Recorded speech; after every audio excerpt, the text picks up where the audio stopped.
Só que na batalha espiritual, você não pode apenas conhecer, mas você tem também que ser o quê? Usado pelo poder que ele tem. Muita gente conhece essa teoria, mas não conhece a prática. Veja só. Então ele se fortaleceu teoricamente, mas ele não se fortaleceu na prática. Ou seja, ele conhece na teoria, mas ele não vai lutar a luta. Então ele se arma, mas não usa a arma. Então veja só, isso não pode acontecer com o crente, porque a igreja só cresceu por quê? Porque os crentes se fortaleceram, mas foram à luta, lutaram, ganharam almas. Então quando as armas são usadas, aí então nós retiramos as pessoas do reino das trevas e trazemos para o reino da luz. Então nós temos que ir lá e lutar, brigar contra Satanás e seus demônios. Como é que nós vamos fazer isso? Pregando o evangelho às pessoas. Então nós vamos até eles. Vamos trazer essas pessoas para o reino de Deus. Vamos lutar a luta. A grande maioria, talvez hoje 90% da igreja, está apenas se fortalecendo, escutando a palavra de Deus, louvando a Deus, adorando a Deus, vai ali na igreja de vez em quando, mas não luta. Então se fortalece teoricamente, mas não pratica, não vai à luta. Então não recebe esse poder. Olha aí, na força do seu poder. Não é fortalecer só na teoria, mas é fortalecer-se também na prática. Então você vai ser instrumento, você está numa guerra e Deus precisa de soldados. Imagine se Satanás não tivesse os demônios para ajudá-lo. Ele não é onipresente, onipotente, onisciente. Como é que ele saberia, por exemplo, ao mesmo tempo, o que está acontecendo em toda parte? Ele não teria os demônios para fornecer informação? Como é que ele ia possuir uma pessoa se tem bilhões de pessoas? Se ele tivesse uma pessoa, não podia entrar em outra ao mesmo tempo. Então ele usa o quê? Os demônios. Olha aí, as tentações e todo o trabalho que ele faz para destruir o ser humano, ele usa os demônios, são seus soldados, são o seu exército. Olha só. Aí você pertence ao exército de Deus, ele quer te usar para esse combate, mas você fica só assistindo. Então a igreja, aqui no mundo, a igreja está aqui para lutar as guerras do Senhor. Então você tem que estar de prontidão. Você deve dizer, eis-me aqui, envia-me a mim, como diz Isaías. Temos que estar na luta, mas temos que nos oferecer, temos que estar dispostos a lutar, a sermos usados. Então se você quer ser usado, Deus vai treinar você e vai lhe capacitar com armas apropriadas para a luta. Então saia à luta. Não fique aí atrapalhando o exército de Deus. Você deve estar lutando a luta. Deve estar participando dessa batalha. Deus quer usar você em dons espirituais. Quer usar você com o nome de Jesus, sangue de Jesus, palavra de Deus. Olha só. Várias coisas. Ele quer usar você para guerrear e vencer. Subtópico 3. O emprego da figura de linguagem. As figuras são recursos linguísticos que merecem atenção especial pela sua beleza e pelo seu papel na hermenêutica. A anáfora é uma figura de linguagem que consiste na repetição de uma mesma palavra no começo de frases sucessivas com o propósito de enfatizar a afirmação. Aqui encontramos, porque não temos que lutar contra a carne e sangue, mas sim contra os principados, contra as potestades, contra os príncipes das trevas desse século, contra as hostes espirituais da maldade nos lugares celestiais. Versículo 12.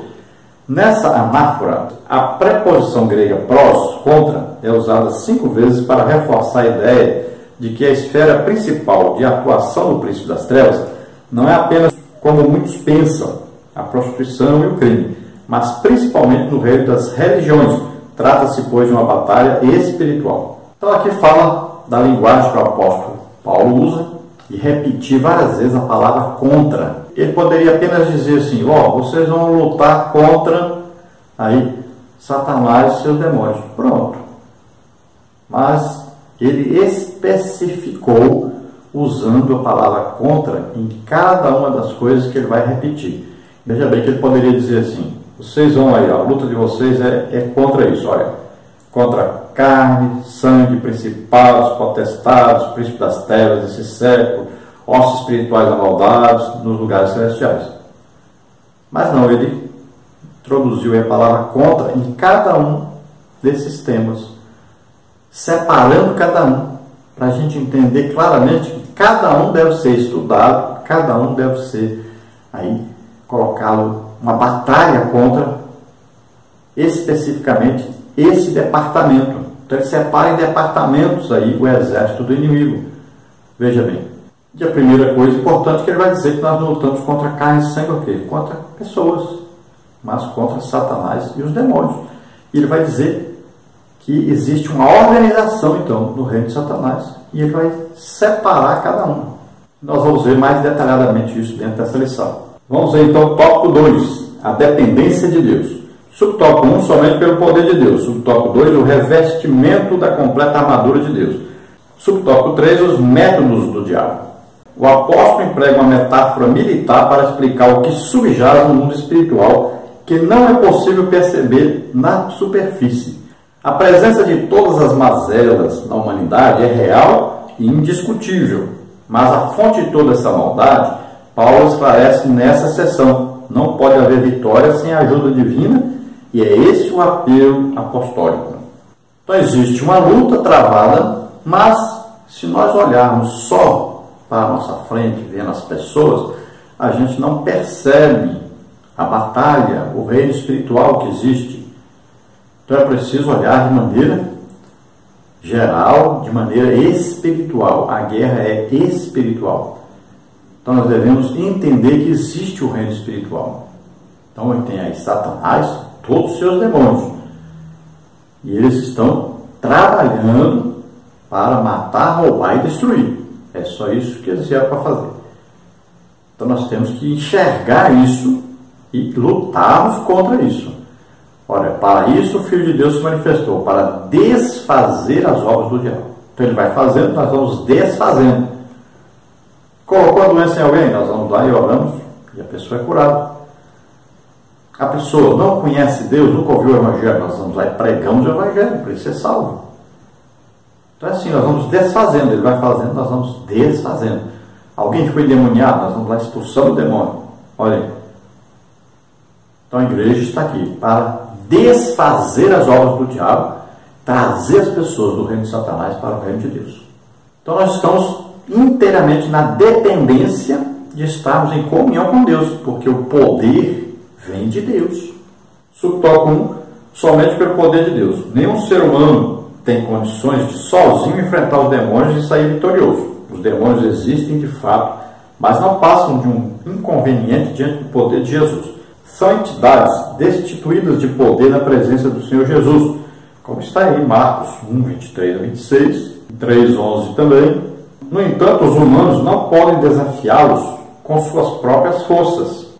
Então este é um segredo para sair vitorioso na batalha contra o reino de Satanás. É saber que ele não tem medo de nós. Ele tem medo de Jesus. Então nós temos que estar em Cristo. E o poder para enfrentá-lo está o quê? No Espírito Santo que está em nós. Então olha, em tudo nós dependemos de Deus. Não tem como nós lutarmos contra Satanás e vencermos. Nós somos seres humanos. Ele é um ser espiritual. Veja só. Nós somos menores, menos poderosos, né? Olha, nós temos que comer, beber, dormir, né? Temos necessidades fisiológicas. Nós somos o quê? Limitados, muito limitados. Limitados por várias coisas. Nós não podemos estar em dois lugares ao mesmo tempo, né? Nós não temos o poder em nós mesmos, nós não podemos manipular poder. Não é nosso. Então tudo vai depender de nossa comunhão com Deus, porque Ele é que vai trazer o poder para nós agirmos. Ele vai trazer a capacitação. Ele que traz o quê? As armas, né? Então nós vamos depender em tudo de Deus. Ele que está no controle, o poderoso é Deus. Nós somos o quê? Instrumentos de Deus. É assim, é como se fosse um médico operando alguém. Quando termina a operação, o doente não fala assim, obrigado, bisturi. Ele não agradece a faca, ele agradece ao médico. Assim também é Deus. Nós somos o quê? O bisturi na mão de Deus. Olha aí, Ele que sabe fazer a operação, Ele que tem o poder de fazer, Ele que sabe mexer com o instrumento, né, utilizar. Então, olha aí, nós somos só aquela faquinha na mão do médico. Então, a glória, o louvor é para Deus. O poder é de Deus, a sabedoria é de Deus. Tudo é Deus que está fazendo. Nós só somos o quê? Instrumentos de Deus. Nós vamos usar aquilo que Deus nos dá para ser usado. Nós vamos fazer aquilo que Deus nos concede fazer. Então a sabedoria, a inteligência, o poder, tudo vem de Deus. Nós só somos instrumentos de Deus. Então não adianta você querer bancar o crente sem ser. Por isso que tem muito crente que tem medo de expulsar demônio, porque sabe que não está em comunhão com Deus. Chega lá, fica com medo de demônio. Então nós vamos na autoridade que Jesus nos deu. Nós vamos no poder do Espírito Santo que está em nós, porque nós estamos em comunhão com o Espírito Santo, em comunhão com Jesus. Então nós temos a autoridade de Jesus para expulsar e o poder do Espírito Santo para ser usado. Então só vai guerrear quem está em comunhão com Deus. Então esteja em comunhão com Deus, esteja pronto todo o tempo para ser usado. Subtópico 2, o revestimento da completa armadura de Deus, versículo 11a. O verbo revestir é o mesmo que a Septuaginta usa para descrever o revestimento de Gideão pelo Espírito Santo, Juízes 6,34. A metáfora, toda a armadura de Deus, significa que devemos usar todos os recursos espirituais que Deus nos dá. A armadura completa indica armas de defesa e armas de ataque, uma figura bem conhecida na época, visto que os soldados romanos estavam por toda parte. Então esse verbo revestir, que seria o que? Vestir de novo, né? Então isso é o que? Nós temos que, olha bem que é sempre imperativo, nós vamos nos revestir, quer dizer que nós vamos entrar na batalha e vamos pegar as armas que nos são fornecidas para nós lutarmos. Nós vamos primeiro o quê? Usar uma roupa apropriada para a guerra e vamos receber armas apropriadas para a guerra. Tem gente que fala, mas o Espírito Santo nunca me deu um dom do Espírito Santo para mim poder pregar o Evangelho. Mas você quer realmente lutar? Para que você precisa de armas se você não quer lutar? Se o soldado quer ficar só no escritório, lá no computador, ele não precisa de retalhadora, não precisa de bomba, de granada, de tanque de guerra, né? Nada disso. Não precisa. Para quê? Ele só está lá sentadinho atrás do computador, sem fazer nada. Então muita gente está assim, atrás do computadorzinho aí, salinha dele, fofocando o dia inteiro na internet. Mas não está estudando a Bíblia, não está jejuando, não está orando e não está batalhando, não está ganhando mal, não faz nada. Então é preciso estar fazendo. Bem-aventurado aquele, quando o Senhor chegar, ele vai estar fazendo. A pessoa está fazendo assim. Veja bem. Então nós temos que estar na luta. Nós devemos estar no exército, participando da luta, da guerra, batalhando, lutando. É assim que nós vamos ajudar o reino de Deus. Então nós vamos receber aí armas de defesa, né, armas de manutenção e de ataque. Lembrando que na armadura tem também o fortalecimento, né, do soldado. Então, ele tem aí 3 coisas. Armas de defesa, né, tem o fortalecimento próprio e tem a arma de ataque.